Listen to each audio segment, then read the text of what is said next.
जादुई राजकुमारी और रहस्यमयी राज्य बहुत समय पहले की बात है। एक खूबसूरत और खुशहाल राज्य था जिसका नाम नूरनगर था। वहाँ के लोग प्यार और शांति से रहते थे। लेकिन इस राज्य की सबसे अनमोल चीज़ थी राजकुमारी महानूर। महानूर सिर्फ सुंदरी नहीं थी, बल्कि उसके पास जादुई शक्तियाँ भी थीं। वह अपनी हथेलियों से फूल खिला सकती थी, नदियों का पानी साफ कर सकती थी और पक्षियों से बातें कर सकती थी। सब कुछ ठीक चल रहा था, लेकिन एक दिन अजीब घटनाएं होने लगीं।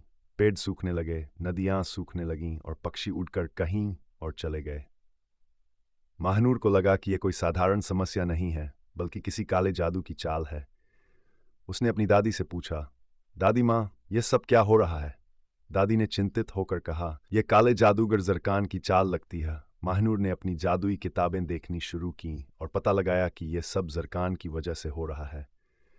सालों पहले नूरनगर के महापुरुषों ने जरकान को कैद कर दिया था, लेकिन अब वह फिर से आज़ाद हो चुका था और राज्य को बर्बाद करना चाहता था।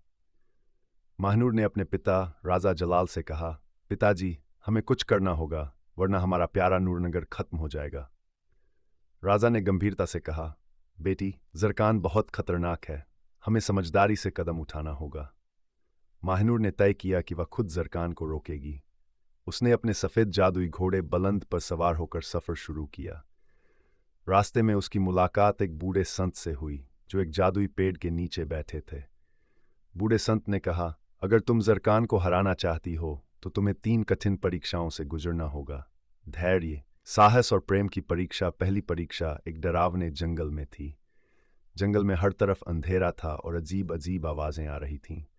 मगर महानूर ने डरने के बजाय अपनी जादुई रोशनी का इस्तेमाल किया और रास्ता साफ कर लिया। जंगल के बाद महानूर एक विशाल पहाड़ पर पहुंची, जहां एक भयानक राक्षस रास्ता रोककर खड़ा था। राक्षस गरजते हुए बोला, अगर आगे जाना है तो पहले मुझसे युद्ध करना होगा।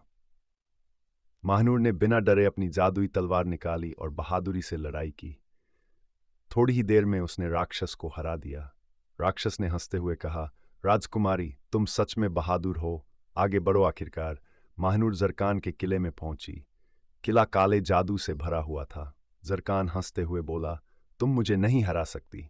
महानूर ने अपनी जादुई शक्ति से रोशनी फैलाई और कहा, जरकान, तुम नफरत की शक्ति से जीतना चाहते हो, लेकिन मैं प्रेम की शक्ति से आई हूं। उसकी रोशनी इतनी तेज थी कि जरकान चीखने लगा। धीरे धीरे उसका जादू खत्म हो गया और वह एक साधारण इंसान में बदल गया। महानूर जब वापस आई तो पूरा राज्य उसका स्वागत करने के लिए खड़ा था। हरियाली लौट आई, नदियां बहने लगीं और पक्षी फिर से गाने लगे। राजा जलाल ने गर्व से कहा, मेरी बेटी ने आज साबित कर दिया कि सच्चाई और प्रेम की शक्ति हर बुरी ताकत से बड़ी होती है। पूरा राज्य खुशी से झूम उठा और महानूर की बहादुरी की कहानियां हर जगह सुनाई जाने लगीं। अगर आपको ये कहानी अच्छी लगी तो लाइक, शेयर और सब्सक्राइब ज़रूर करें। कमेंट में अपनी राय बताना न भूलें। समाप्त।